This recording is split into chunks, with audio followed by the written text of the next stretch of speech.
Welcome to the Artificial Intelligence Podcast with your host, Dr. Tony Huang. Today, I'm with a special guest, Diane. Can you introduce yourself?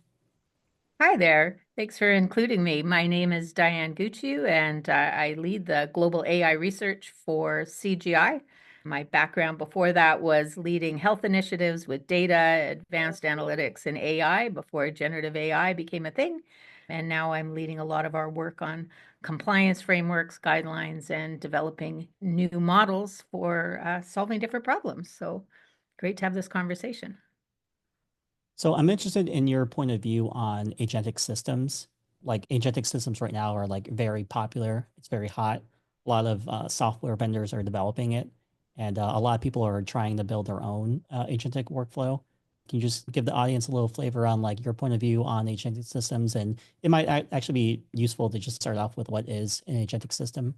Sure, and I'll give the same explanation that I've given to a lot of our executives in trying to explain what this means. Agentic systems are a collaboration of different agents. If you think of these Gen AI or even traditional AI tools as services rather than little beings on their own, each of them is capable of being fine-tuned or trained for a specific purpose. So when you start to have an ecosystem of agents working together, you can solve a lot of problems. You can pull in information from different sources. Or for me, the best use case is using agentic systems as your fact checker, your validator, so that you're increasing your reliability. Can also use it for securing your security or privacy even deeper. So think of the best assistance that you've ever had when you ask a hard question that can go off, find the information, validate it, and present it back to you in a way that's easy to ingest, absorb, or use for your next purpose. That's really what these agentic systems are doing. Is it hard to get started building like agentic systems from scratch, or do you I need think, like platforms yeah, to I make think them? it's getting easier and easier. There's a lot of platforms that are building these tools in, such as the co-pilots, having an ecosystem of co-pilots. We're seeing it with Salesforce and Google, and a lot of these technologies that are coming from the hyperscalers are building in the ability to configure a multi-agent ecosystem to be able to solve problems. So I do think just like Gen AI, it's taking a lot of the deep technical away and making this much more configurable. That's what we're seeing, and that I think we're just going to continue to see that as these move forward. What's your opinion on like RAG? Is it done already? Last year it was all about like retrieval augmented generation. Now this year it's about like agentic systems. Like, what's your point of view on switching from like RAG over to agentic, and what do you think is like next on the what's going to be popular next after agentic?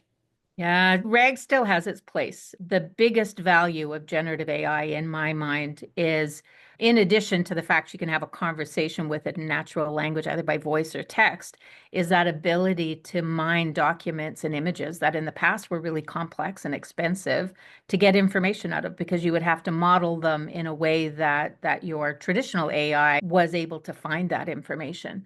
So I don't think RAG is going to go away, but I think the RAG models become one agent in the agent ecosystem that ask your documents and ask your data and documents isn't going to go away. But you're absolutely right. It has evolved. And I think one of the reasons, at least with clients that we've talked to, that we've seen this evolution is because there were a lot of gaps. It's great to have a tool that you can ask a question about and get an answer out of your own organizational documents. But even though they're giving you citations back to the source of those documents, if you have to go in and click the link and check every single one to see if it's valid, it's not that useful. So adding an agent to do that fact checking, adding an agent to return the information in the format, whether it's a chart or a graph, those are the sorts of things that I think led to this taking off. And that's really where we're starting to see the value is filling in the gaps to make AI more useful. I really like that analogy. Starting from the like couple years back, we used to take an image that had words on there, draw some bound boxes around the text, and then do some type of extraction using Tesseract or something very popular back in the day. But now with a lot of advanced models, you could just take the entire document and just feed it, and it knows this is like a table, this is like a figure, and these are like free form text. And I like the fact that now we're able to like at scale build very complex systems that can like ingest information and do something meaningful with it. And I really like the notion of having like workers like fact checking or like doing various tasks in order to bring back more like insights into like the prompt. This like right now we're in a really great time for development for AI just because of that like this agentic workflow that's being built. I guess like what's currently going on in the market right now? Is it just like is everyone building agentic systems around a RAG system or like what are you seeing? I think it's a bit of an evolution. One of the things that we're seeing for sure is there's tons of pilots and proofs of concepts and minimal viable products going on, and a lot of them started with RAG. The evolution of these to get them to the state that they can move into production reliably is where the agentic, or to solve harder problems, to come up with more complex questions that they need to answer that just one Gen AI agent or large language or small language model wasn't able to do on its own. So I do think it's a bit of an evolution. I also think it's early days. Just like Gen AI a year ago, if you asked how many people were playing with it, you'd probably see 50 to 75% of hands go up in a room if you were asking who's starting to play with it. With agentic AI, we're at the early scale of that. I think everybody's very interested. They're interested in understanding how these things in a low code model can be configured and extend. So there's some watching and waiting. There's definitely a lot of playing with it. And I think as this year rolls on, you're going to see these things moving into production. Because as I say, I think they're really solving a lot of the problems that limited the use of Gen AI for decision making in businesses, using these tools to improve the answers to questions or do more complex tasks. Very like next generation intelligent automation or RPA, where you were actually having to task it to take this from here and move it over there. Now you have an ecosystem that can sit and learn the information and learn updates to the information and be sitting at the ready and can do more than just take it from one place that has to be coded. It can understand that core of information and be on the ready, like the best assistant you ever hired. What's your thought process on companies right now, like transitioning from POC over to productionalization? I think I'm only seeing maybe 15% or around that number of people actually taking like AI solutions from non-prod and productionalizing it. Why is the number so low? Yeah, and our voice of the client research, I think it's a bit higher. It's like 25, 26%. In public sector, there's been a lot of hurdles to get past the privacy impact assessments and security threat risk reviews. Lots of questions around copyright. Even though we've secured the models in enterprise environments, nothing goes out and nothing comes back in. The question of, is this information coming back to me copywritten by somebody else, and should I be worried about it? As we work past those, and as a lot of the product vendors that are developing these are solving those problems, you're seeing it move more into production. Plus, as they're getting more accurate at answering questions, the more reliable, better guardrails for security, privacy, explainability, all those things that we would expect, you're going to see them get through all of those stages. Private sector jumped on a lot earlier and moved a lot of things into production quicker. But again, I think we started with what's this tool and what can I use it for? And now you're seeing a shift into, do I have a big organizational or societal problem? And do I now have a tool that's going to make it so I can answer that better? We're seeing a lot more starting with the problem and then deciding, is this something for AI? Is this something for agentic AI or traditional AI? If it's an AI problem, rather than the other way around. And then the last thing would be return on investment. Organizations want to know they're going to get the value for bringing these in at scale. And then again, it comes down to, what are you actually trying to solve and what's the value you're going to get from it? And that's going to help the business case for moving them forward. What's your thought process on like AI governance? I know that I work in an industry that has PHI, so we have to move very carefully, and we have to set up like this whole AI governance committee, steering committee, work groups, and et cetera, that the like any solution or technology that goes through it. I'm curious to get your point of view on what's happening in the private sector. Are companies setting up AI governance, or are they like foregoing governance just so they can move quickly so that there's no, because of the fact that they have FOMO or something around that line? What's your thought process? I think when Gen AI came out, it became an add-on to data governance when it really was seen as a data governance thing. Now that the waterfall of these technologies coming out and needing to understand which ones are safe, which ones comply with local guidelines and legislation and organizational policies, the need to be able to make decisions on which technology to go with and what's safe to move forward from security, privacy, CIO, as well as some of them are going for around $30 a month per head for using the tools. If you have a big organization, that adds up really quickly. What's the best tool to invest in across your organization, if it's a productivity tool or if it's a tool that you're building out across your ecosystem? To answer your question, AI governance is important. It's important to curate what you're going to use it for. It's important to curate which technology makes the most sense within your organization to get value, as well as what's safe to use. And I think it's going to become a natural process of decision making. So, last year, I think as people were starting to play with it and looking for where can we use this and getting familiar with it, there's been a lot more investment into AI governance and AI strategy overall, because you can't throw it at everything all at once. It's how to start small and scale that solution and get it into production. And it's AI governance really that you need to be able to move it forward. I also don't think that needs to be really onerous. I really think it's having people that can make the decisions and make informed decision on which is a safe tool and which is the best tool across the organization. But it's also a case of being able to curate the problem statements and feed from their business people and their technical people what makes the most sense to help inform that decision. Yeah, right now it's so hard to pick like an AI vendor. You get like a new startup that pops up once a week. So you're like the moment you think of a cool idea, you just Google it and a startup already popped up like the last week or something like that. What's a good starting point to like get started in AI? Because it's moving so rapidly that there's a lot of players that are in the game right now, and there's even more players like coming into the game. What's a good starting place?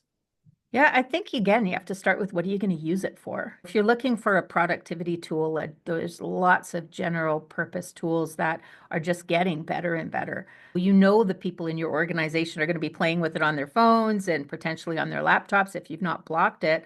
So having an organizational decision for this is a safe to use tool, and there are lots of open source tools, but which is safe to use, coming up with terms of use for your organization as well, and then letting people start to play with the tools depending on what the purpose is. So if it's software development, there's an amazing set of tools that are really accelerating software development. If it's for documents and creativity and market research, again, there's lots of great tools that are doing that.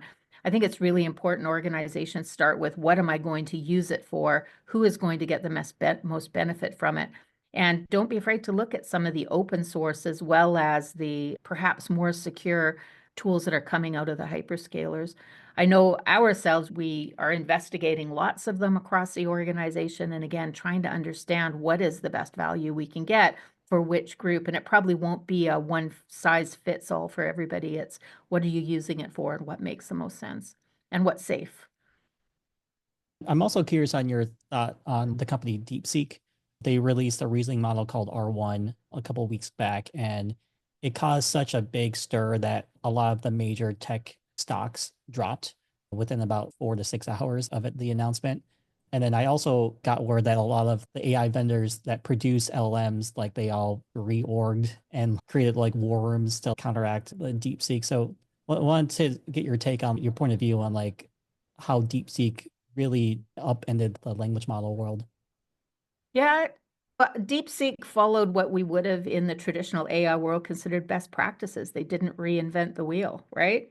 In traditional AI, a best practice, if somebody's developed a model, rather than reinventing that model, use something that's tested and tried. And there's lots of sharing across that world of traditional AI, machine learning for that purpose. DeepSeek, in theory, what they did was they created a large language model, a foundation model based on what had already been done. However, in doing that, did they breach copyright?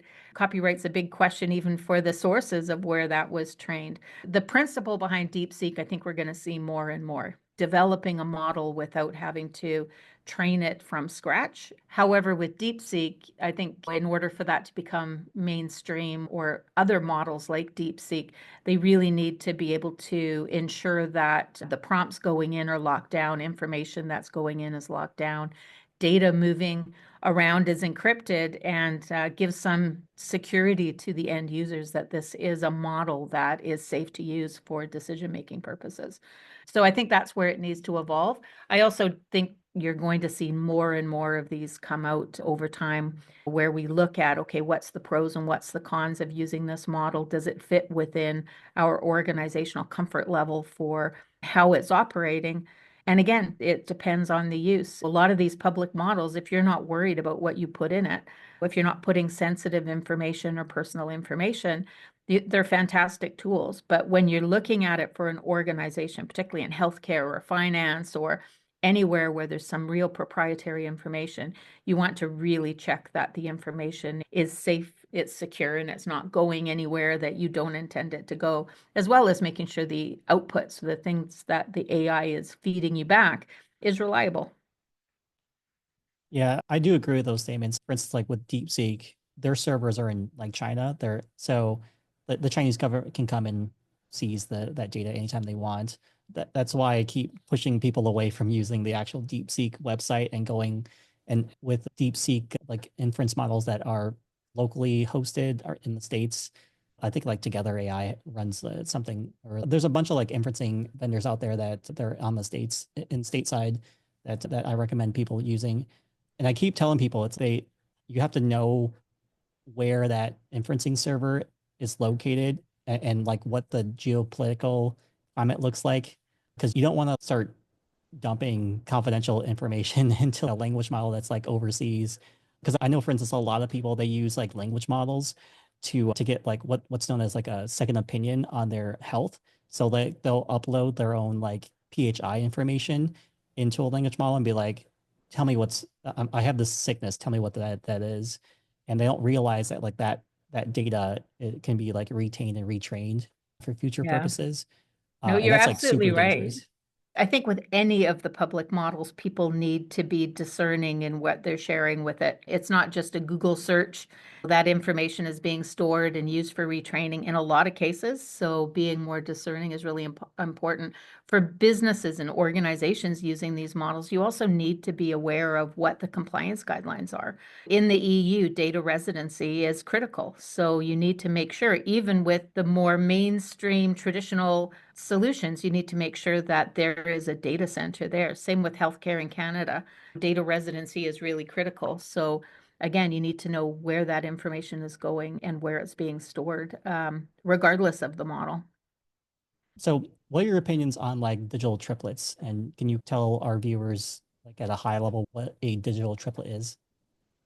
Sure. Digital triplets are a great way of extending what you've already invested in your data and document ecosystem. And it's maybe not as fancy as it sounds. A digital triplet is adding a layer of generative AI or a layer of agents on top of your existing data and document investment. So for example, if you are in an industry that has a lot of edge computing, let's think utilities, there's lots of sensors that are collecting data every few seconds. You also have your operational data, you have policy documents and technical manuals. And if somebody needs to make a decision, they need to pull that information together manually and figure out what's going on, whether it's balancing a grid or predictive maintenance on a particular asset. When you add that layer, that digital triplet layer on top of perhaps a digital twin, but really just an investment in data, you're able to have a conversation with your ecosystem. The agents can pull the information in and have it on the ready. So you can say, if power was to go out here, how would I adjust and how would that affect these critical businesses? Or what if I was to be taking this offline? How could I adjust in a way that it's not going to impact? If we look at healthcare, the patient can be the tangible physical asset, And again, a physician is looking at clinical notes, they're looking at diagnostic imaging and lab results and perhaps genomics data, and they have to pull that together to be able to understand, looking at a lifetime of data, what could be happening with a patient and how best to advise a treatment protocol. But again, you add that layer of the digital triplet on top, and you can interrogate the data. Anything from what does this mean? What's my next best action for this patient? Or based on this history, what's the best clinical trial for an oncology patient? This is a 92-year-old patient. What's the best non-surgical intervention I could make? And the clinician can have a conversation with that data ecosystem to make a better informed answer treatment protocol for that patient and really personalize the care. The thing that's nice about digital triplets is they're relatively straightforward to add on because that foundation of information is already there. It's extending existing investments and it's getting answers to a clinician, not replacing the clinician, not replacing the technician or the operator engineer, depending on what they're using it for, but allowing them to get quicker access to all those insights and make a decision based on what they're able to get. So we've seen that really take off across all different industries, from transportation to utilities, energy, oil and gas, and healthcare. We've got quite a few already starting in healthcare. And the real key is that natural language. I can phone it up and ask a question, or I can type in a text and get an answer from my own personal advisor. That's really cool. And what are you guys doing right now at CGI with digital triplets? Yeah, we've got lots of engagements happening where we're bringing it to the next generation of dashboards, where there's been lots of investment in multiple dashboards and data stores across an organization to pull it together into one. So again, having a conversation rather than hunting through the dashboard and trying to find the cause and effect. In the healthcare area, we're starting to see uptake when it comes to the patient level, but more interest in health system performance, looking at how many physicians would I need if the population increases, or what's the cost of care between emergency rooms and walk-in clinics if you don't have a primary care physician. So we've seen a lot of that. I would say one of the biggest areas where we've really seen it take off is our computer vision. Our machine vision is currently looking at things like bridges for predictive maintenance, where it's constantly monitoring the state with the water is rising with tides and looking for deterioration. And again, rather than just looking and going back through all the images, you're able to have a conversation in natural language and say, of these 40 bridges across this infrastructure, which are the ones that we should focus attention on? And what type of team do I need to send out so that you're reducing downtime, you're increasing safety for using those bridges? So our machine vision is something that we've built it in as part of that product. And again, it's really extending the value rather than just having a tool that can assess people and movement and assets across an ecosystem. By viewing them from different types of imaging, you're able to have a conversation with all of that. That's very cool. And for our viewers at home, if they want to get in contact with you to learn a little bit more, what's the best way to get in touch with you? Yeah, probably the best way to get in touch is on LinkedIn. It's Diane Gutiw, Gutiw, with CGI, and it's probably the easiest way to connect. You're also invite people to go and check out CGI.com. And rather than try to spell it out here, you'll be able to find my contact and a lot of my colleagues on CGI.com if you look at our artificial intelligence. And then I know that a lot of people are interested in digital twins rather than triplets because that's like a newer technology. Where would someone start to learn more about digital twins or digital triplets? Yeah, that's right on our CGI.com website. We've got a couple of white papers. We've invested in decades of digital twins in railway and utilities and healthcare environments. So there's a lot of really good case examples, use cases, and white papers on digital twins. You can also find digital triplets right on the CGI webpage, and as well as on LinkedIn. I've written a couple of white papers. Anyone who's at TIMS, I'll be presenting on it tomorrow as Thanks so much for being on the show. And until next time, stay curious.